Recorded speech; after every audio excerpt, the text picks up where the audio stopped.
ಹರಿ ಓಂ. ಇವತ್ತು ಪತಂಜಲಿ ಯೋಗಪೀಠದಿಂದ ನಿರ್ಮಾಣ ಮಾಡಿರುವಂತಹ ಒಂದು ಹೊಸ ರೀತಿಯ ಅಗ್ನಿಕುಂಡ, ಇದರ ಪರಿಚಯವನ್ನು ಮಾಡುತ್ತಾ ಸಂಕ್ಷಿಪ್ತವಾಗಿ ಅಗ್ನಿಹೋತ್ರ ಮಾಡುವಂತಹದ್ದನ್ನು ಯೋಗಾಭ್ಯಾಸಿಗಳು ಯೋಗಕ್ಕೆ ಮುಂಚೆ ಸಂಕ್ಷಿಪ್ತವಾಗಿ ಹೇಗೆ ಮಾಡಬಹುದು, 5 ನಿಮಿಷದಲ್ಲಿ ಹೇಗೆ ಮುಗಿಸ್ಬಹುದು ಅನ್ನೋ ಒಂದು ಕ್ರಿಯೆನ ನಾನಿವತ್ತು ತೋರಿಸ್ಕೊಡ್ತೀನಿ. ನೋಡಿ, ಈ ಹೊಸ ಅಗ್ನಿಕುಂಡದಲ್ಲಿ, ವಿಶೇಷವಾದ ಅಗ್ನಿಕುಂಡದಲ್ಲಿ ಇದೊಂದು ಬೇಸ್, ಇದು ಒಂದು ತಟ್ಟೆ ಇದ್ದಾಗಿದೆ. ಇದರ ಮಧ್ಯದಲ್ಲಿ ಒಂದು ಸಣ್ಣ ಗುಂಡಿ ಇದೆ. ಈ ಗುಂಡಿನಲ್ಲಿ ನಾವು ತುಪ್ಪದ ಬತ್ತಿಯನ್ನು, ಒಂದು 2-3 ತುಪ್ಪದ ಬತ್ತಿಯನ್ನು ತುಪ್ಪದಲ್ಲಿ ನೆನೆಸಿ ಮಧ್ಯದಲ್ಲಿ ಇಡಬೇಕು. ಸೊ ಆನಂತರ ಇದರ ಮೇಲೆ ಇಡೋದಕ್ಕೆ ಇನ್ನೊಂದು ಭಾಗ ಇದೆ. ಆ ಭಾಗ, ಇದು ಕೂಡ ಒಂದು ಮೆಟಲ್ದು, ಇದನ್ನು ಅದರ ಮೇಲೆ ಇಡಬೇಕು. ಸರಿಯಾಗಿ ಅದರ ಮೇಲೆ ಇಟ್ಟರೆ ಅದು ತುಪ್ಪದ ಬತ್ತಿ ಇದರ ಮಧ್ಯದಲ್ಲಿ ಬರುತ್ತೆ. ಆಮೇಲೆ ಅದನ್ನು ನಾವು ಮಂತ್ರಸಹಿತವಾಗಿ ಪ್ರಜ್ವಲಿಸಬೇಕು. ಶುರು ಮಾಡೋಣ. ಇದರ ಮೇಲೆ ಇಡೋದಕ್ಕೆ ಒಂದು ಗೋಮಯ ಸಮಿಧ, ಇದನ್ನು ವಿಶೇಷವಾಗಿ ಮಾಡಿದ್ದಾರೆ, ಅಚ್ಚು ಮಾಡಿದ್ದಾರೆ. ಈ ಥರದ್ದು 30 ಇರುವಂಥದ್ದು ಒಂದು ಪ್ಯಾಕೆಟ್ ಬರುತ್ತೆ. ಅದಕ್ಕೆ 300 ರೂಪಾಯಿ, ಅಂದರೆ ಒಂದಕ್ಕೆ 10 ರೂಪಾಯಿ ಆಗುತ್ತೆ. ಈ ಅಗ್ನಿಕುಂಡಕ್ಕೆ ಈ ಸೆಟ್ಗೆ ಸೇರಿ 300 ರೂಪಾಯಿ ಆಗ್ತಾಯಿದೆ. ಇದು ಬಹಳ ಚೀಪಾಗಿ ನಮಗೆ ಕೆಲಸ ಮಾಡೋದಕ್ಕೆ, ಅಗ್ನಿಹೋತ್ರ ಮಾಡೋದಕ್ಕೆ ಅನುಕೂಲ ಆಗಿದೆ. ಈಗ ಶುರು ಮಾಡೋಣ. ಇಲ್ಲಿಂದ ನೀವು ಸಮಯವನ್ನು ಲೆಕ್ಕ ಹಾಕ್ಕೊಳ್ಳಿ. ಕೇವಲ 5 ನಿಮಿಷದಲ್ಲಿ ಒಂದು ಸಂಕ್ಷಿಪ್ತ ಅಗ್ನಿಹೋತ್ರವನ್ನು ಮುಗಿಸಬಹುದು. ನಾನಿವಾಗ ಆರಂಭ ಮಾಡ್ತೀನಿ.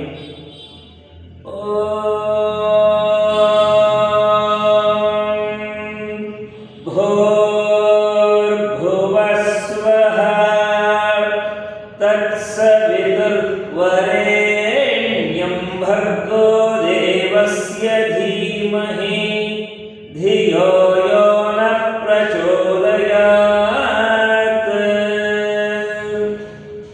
ಹೀಗೆ ಗಾಯತ್ರಿ ಮಂತ್ರವನ್ನು ಹೇಳಿಕೊಂಡು ಆ ಒಂದು ತುಪ್ಪದ ಬತ್ತಿಯನ್ನು ಪ್ರಜ್ವಲಿಸೋಣ.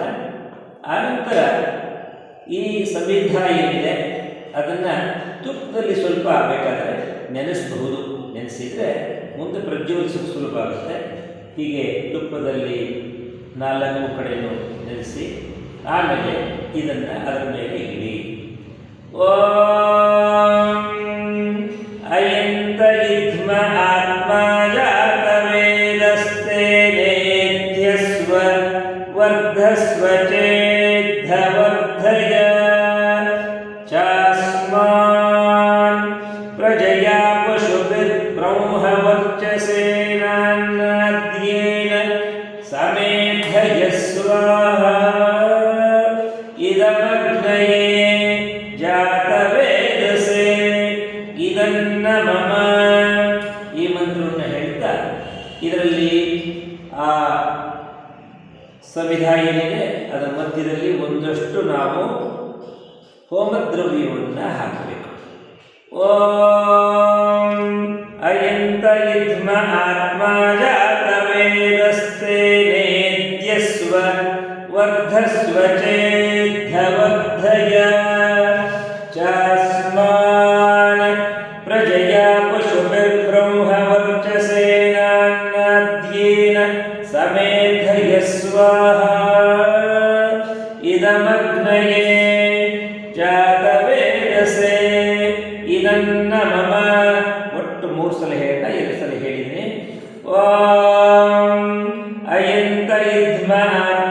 ಜಾತವೇದಸ್ತೇನೇದ್ಯಸ್ವ ವರ್ಧಸ್ವ ಚೇದ್ಧವರ್ಧಯ ಚಾಸ್ಮಾನ್ ಪ್ರಜಯಾ ಪಶುಭಿರ್ಬ್ರಹ್ಮ ವರ್ಚಸೇನಾದ್ಯೇನ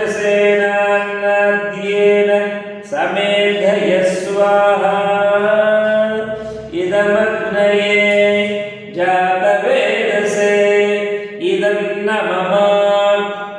ಈಗ ಮತ್ತೆ ಗಾಯತ್ರಿ ಮಂತ್ರವನ್ನ 3 ಬಾರಿ ಹೇಳೋಣ. ಓಂ ಭೂರ್ಭುವಸ್ವಃ ತತ್ಸವಿತುರ್ವರೆಣ್ಯಂ ಭರ್ಗೋ ದೇವಸ್ಯ ಧೀಮಹಿ ಧಿಯೋ ಯೋ ನ ಪ್ರಚೋದಯಾತ್ ಸ್ವಾಹಾ. ಓಂ ಭೂರ್ಭುವಸ್ವಃ ತತ್ಸವಿತುರ್ವರೆಣ್ಯಂ ಭರ್ಗೋ ದೇವಸ್ಯ ಧೀಮಹಿ ಧಿಯೋ ಯೋ ನ ಪ್ರಚೋದಯಾತ್ ಸ್ವಾಹಾ.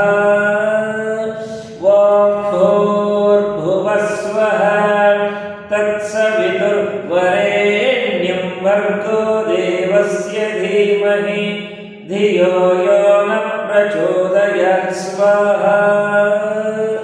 ಓಂ ಭೂರ್ಭುವಸ್ವಃ ತತ್ಸವಿತುರ್ವರೆಣ್ಯಂ ಭರ್ಗೋ ದೇವಸ್ಯ ಧೀಮಹಿ ಧಿಯೋ ಯೋ ನ ಪ್ರಚೋದಯಾತ್ ಸ್ವಾಹಾ. ಈಗ ಮೃತ್ಯುಂಜಯ ಮಂತ್ರವನ್ನು ಒಮ್ಮೆ ಹೇಳೋಣ. ಓಂ ತ್ರ್ಯಂಬಕೈ ಯಜಾಮಹೇ ಸುಗಂಧಿಂ ಪುಷ್ಟಿವರ್ಧನಂ ಉರ್ವಾರುಕಮಿವ ಬಂಧನಾನ್ ಮೃತ್ಯೋರ್ಮುಕ್ಷೀಯಮಾಮೃತಾತ್ ಸ್ವಾಹಾ. ಇದಂ ಮೃತ್ಯುಂಜಯಾಯ ಇದಂ ನ ಮಮ. ಓಂ ರಾಷ್ಟ್ರಾಯ ಸ್ವಾಹಾ. ಇದಂ ರಾಷ್ಟ್ರಾಯ ಇದಂ ನ ಮಮ. ಓಂ ರಾಷ್ಟ್ರಾಯ ಸ್ವಾಹಾ. ಇದಂ ರಾಷ್ಟ್ರಾಯ ಇದಂ ನ ಮಮ. ಓಂ ರಾಷ್ಟ್ರಾಯ ಸ್ವಾಹಾ. ಇದಂ ರಾಷ್ಟ್ರಾಯ ಇದಂ ನ ಮಮ.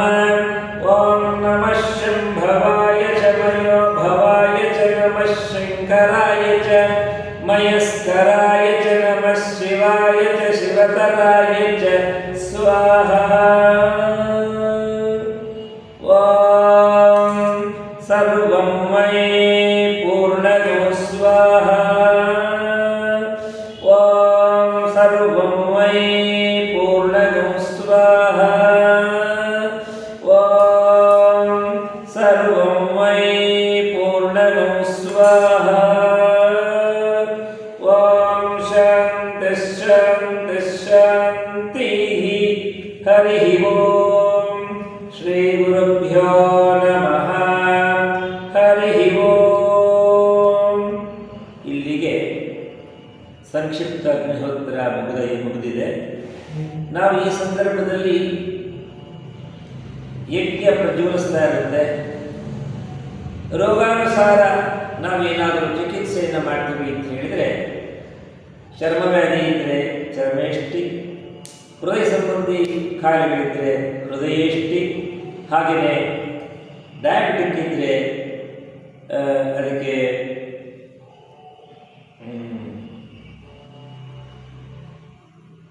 ಇನ್ನೊಂದು ಅದಕ್ಕೊಂದು ಪುಡಿ ಇದೆ, ಮಧುಹಿಟ್ಟಿ.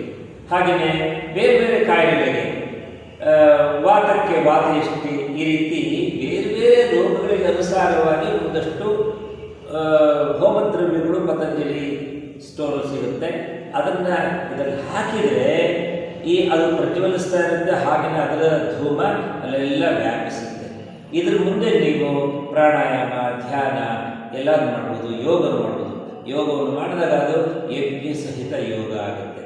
ಅದರಿಂದ ನಾವೆಲ್ಲ ಯೋಗ ಬಂಧುಗಳು ನನ್ನ ಪ್ರಾರ್ಥನೆ ಇಷ್ಟೇ, ನಾವು ಯೋಗ ಮಾಡೋದಕ್ಕಿಂತ ಮುಂಚೆ ನಾವು ಶುದ್ಧವಾಗಿ, ಹಾಗೆ ಪರಿಸರಗಳು ಶುದ್ಧ ಆಗಬೇಕು. ಅದಕ್ಕೋಸ್ಕರ ನೀವೆಲ್ಲರೂ ಯಜ್ಞವನ್ನು ಮಾಡಿದರೆ ಅದರಿಂದ ಒಂದು ಬಾಹ್ಯವಾಗಿ ಪರಿಸರ ಶುದ್ಧ ಆಗುತ್ತೆ. ಎಲ್ಲ ಪಂಚಭೂತಗಳು ಸಮತ್ವವನ್ನು ಕಾಪಾಡಿಕೊಳ್ಳುತ್ತೆ. ಜೊತೆಗೆ ಯಜ್ಞದ ಬಹಳ ಮುಖ್ಯವಾದ ವಿಷಯ ಅಂತ ಹೇಳಿದರೆ ನಮ್ಮೊಳಗಿರುವ ಕಲ್ಮಶಗಳು ದೂರ ಆಗುತ್ತೆ. ಸಾಮಾನ್ಯವಾಗಿ ಯಾವ ಥರ ಎಂಥ ಯೋಗಿ ಇರಬಹುದು, ಯಾವ ಮನುಷ್ಯ ಸಂಸ್ಕಾರ ಎಷ್ಟೇ ಅವನಿರಬಹುದು, ಸಾಧನೆ ಮಾಡ್ಬೋದು. ಆದರೂ ಕಾಮ ಕ್ರೋಧ ಲೋಭ ಮೋಹ ಮದ ಮತ್ಸರಗಳು ಒಳಗೆ ತುಂಬಿ ನಮ್ಮನ್ನು ಪೀಡಿಸ್ತಾ ಇರುತ್ತೆ.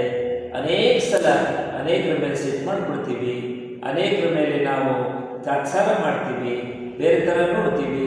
ಆದರೆ ಇವೆಲ್ಲ ಕಲ್ಮಶಗಳು ದೂರ ಆಗಬೇಕಾದ್ರೆ ಈ ಯಜ್ಞವನ್ನು ಮಾಡುವಾಗ ನಾವು ಒಳಗಡೆ ಇರುವಂತಹ ನಮ್ಮ ಭಗವಂತನನ್ನು ನಾವು ಜಾಗೃತ ಮಾಡಬೇಕು.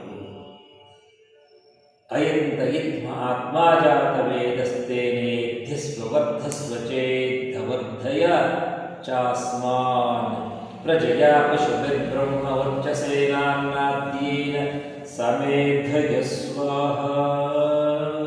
ಈ ಮಂತ್ರವನ್ನು ಹೇಳುವಾಗ ಭಗವಂತ ನನ್ನ ಶರೀರವನ್ನೇ ನಿನಗೆ ಆಹುತಿಯಾಗಿ ಕೊಡ್ತಾ ಇದ್ದೇನೆ, ನನ್ನ ಆತ್ಮವನ್ನು ಕೊಡ್ತಾ ಇದ್ದೇನೆ.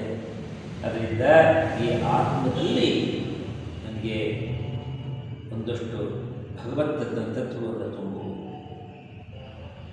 ಆತ್ಮ ದೈವೀ ಸ್ವರೂಪವನ್ನು ಪಡೆಯಿದೆ, ಒಳಗಡೆ ಇರುವಂಥ ಭಗವತ್ ಶಕ್ತಿ ಜಾಗೃತವಾಗಲಿ. ಹೀಗೆ ನಾವು ನಮ್ಮನ್ನು ನಾವು ನಮ್ಮ ಪಶುತ್ವದಿಂದ ಮನುಷ್ಯತ್ವಕ್ಕೆ, ಮನುಷ್ಯತ್ವದಿಂದ ದೈವತ್ವಕ್ಕೆ ಏರಿಸುವುದು ಯಜ್ಞ, ಅಗ್ನಿಹೋತ್ರ. ಹೀಗೆ ಪ್ರತಿನಿತ್ಯ ನಾವು ಅಗ್ನಿಹೋತ್ರವನ್ನು ಮಾಡಿ ಅಗ್ನಿಹೋತ್ರ ಸಹಿತವಾಗಿ ಯೋಗ ಮಾಡೋದ್ರಿಂದ ನಮಗೆ ಕೇವಲ ಶಾರೀರಿಕವಾಗಿ, ಮಾನಸಿಕವಾಗಿ, ಬೌದ್ಧಿಕವಾಗಿ ಅಷ್ಟೇ ಅಲ್ಲ, ಆಧ್ಯಾತ್ಮಿಕವಾಗಿ ಕೂಡ ಉನ್ನತಿ ಬರುತ್ತೆ, ಸಿಗತ್ತೆ. ಲಾಭ ತುಂಬ ಇದೆ. ನಾವು ತದೇಕ ಚಿತ್ತದಿಂದ ಯಜ್ಞವನ್ನು ಮಾಡಬೇಕು.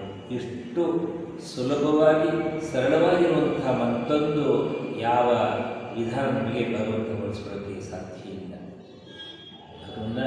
ಭಗವಂತನನ್ನು ನಾವು ನೇರವಾಗಿ ಆರಾಧನೆ ಮಾಡಬೇಕಂತಂದರೆ ಭಗವಂತ ಅಗ್ನಿರ್ಮುಖ ದೇವಾನಾಂ ಅಗ್ನಿರ್ಮುಖ.